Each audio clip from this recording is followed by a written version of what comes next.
Bienvenido una vez más a Siguiendo la Verdad, donde nuestro propósito es exponer la verdad de la palabra de Dios.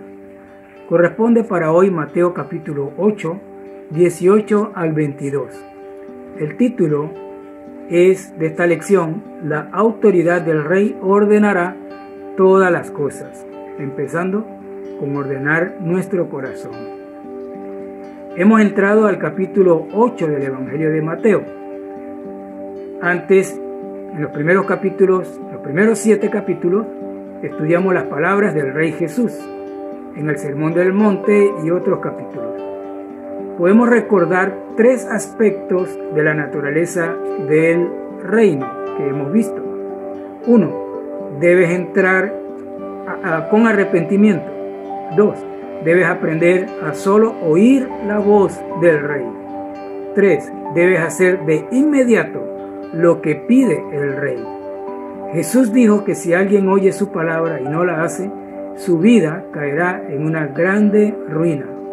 No edificar una vida espiritual sobre la roca de la palabra de Dios significará sufrir la ruina. La pregunta para nuestro corazón y nuestro estudio hoy es: ¿estás dispuesto a oír la voz del Rey y cumplir lo que te pide? Durante la historia del Antiguo Testamento, la nación de Israel enfrentó guerras, hambres, despojos por causa de la idolatría. Uno de esos dioses, ídolos que adoró Israel fue Mamón, el dios del dinero. Aún en nuestros días hay gran idolatría a la comodidad y al dinero. Jesús vino a esta tierra como rey para ordenar todas las cosas, empezando con nuestro corazón. Él sabía que muchos judíos no serían capaces de discernir la autoridad de su palabra. Los profetas habían dejado claro que un día vendría a Israel un rey de parte de Dios, un Mesías, pero fueron incapaces de verlo. Probablemente algunos de nosotros tampoco seamos capaces de discernir su presencia, su palabra y su potestad. Hoy veremos 2 conversaciones y 2 personajes con los que habló Jesús. Uno de ellos era un escriba, el otro era un discípulo. Veamos, quizá con mayor profundidad, la conversación de Jesús con un escriba. Versículos 18 al 20. Viéndose Jesús rodeado de mucha gente, mandó pasar al otro lado, y vino un escriba y le dijo: Maestro, te seguiré a donde quiera que vayas. Jesús le respondió, le dijo: Las zorras tienen guaridas y las aves del cielo nidos, mas el Hijo del Hombre no tiene dónde recostar su cabeza. Podemos juzgar por la respuesta de Jesús algunos principios que se dan en esta conversación. Primero, ¿quién era un escriba? El diccionario bíblico dice que un escriba era un maestro, intérprete de la ley de Moisés. Para llegar a ese puesto era necesario prepararse por años y ser instruido bajo los pies de un maestro. Un escriba pertenecía al grupo de los fariseos o al grupo de los saduceos. Recordemos que Saulo de Tarso, dice la Biblia, fue criado o educado como un fariseo a los pies del maestro Gamaliel.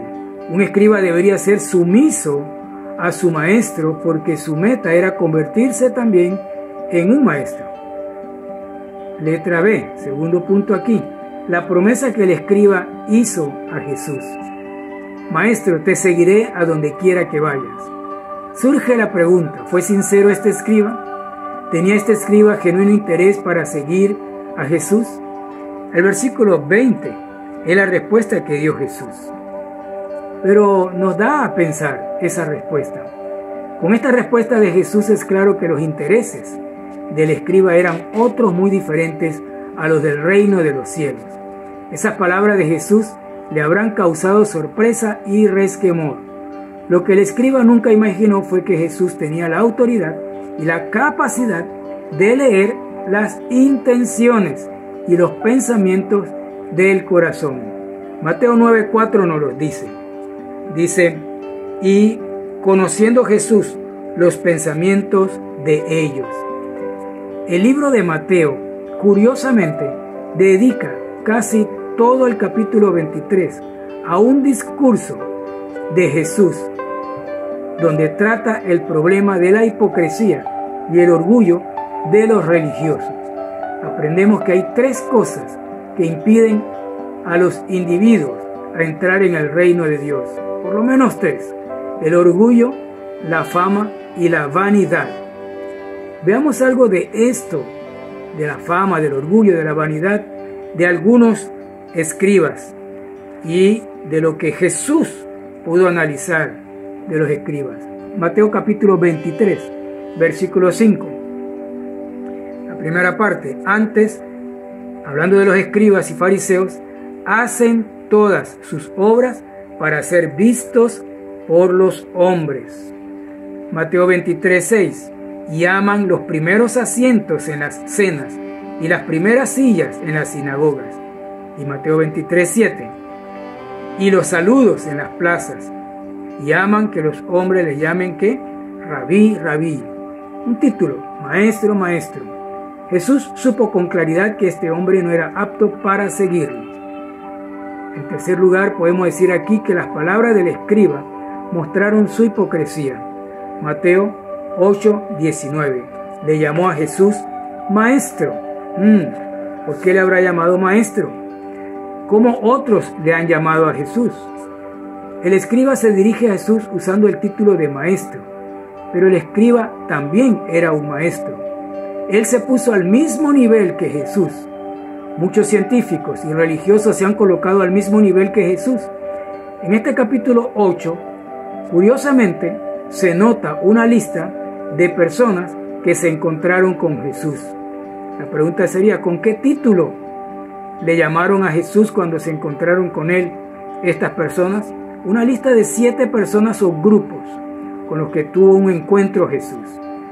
Capítulo 8, versículo 2, se encuentra con un leproso y este le llama Señor. Versículo 6, se encuentra con el centurión, dueño y amo de su siervo, de su esclavo paralítico, enfermo. Y este centurión le llama a Jesús Señor. Versículo 15, la suegra de Pedro con fiebre, no dice Señor, pero su actitud le servía, era una actitud de sierva.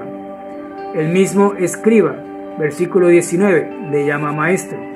El discípulo del versículo 21, que vamos a ver en un rato, le llama Señor. El grupo de los discípulos, más abajo en el versículo 25, le llaman Señor. Los demonios, versículo 29, le llaman Hijo de Dios. El capítulo 8 nos hace ver una vez más que el propósito de Jesús era manifestarse como Señor, como el Hijo del Hombre, como el Hijo de Dios. Títulos mesiánicos para Jesús. No nos podemos quedar viendo a Jesús solo como un maestro. Segundo, el segundo punto es la conversación de Jesús con un discípulo. Versículo 21. Otro de sus discípulos le dijo: Señor, permíteme que vaya primero y entierre a mi padre. Versículo 22. Jesús le dijo: sígueme, deja que los muertos entierren a sus muertos. La conversación de Jesús con otro discípulo. El discípulo le dijo: permíteme ir a enterrar a mi padre. A esta sección le podemos llamar la solicitud de un discípulo, o también la tragedia y la pérdida de un discípulo. La pregunta sería: ¿era sincero este discípulo? El discípulo está afligido por la muerte de su padre, pero también quiere seguir a Jesús. Le dice a Jesús: Señor, dame permiso para ir a enterrar a mi padre. Pero Jesús le contesta con un rotundo: sígueme. A un discípulo. No le dijo lo mismo al escriba.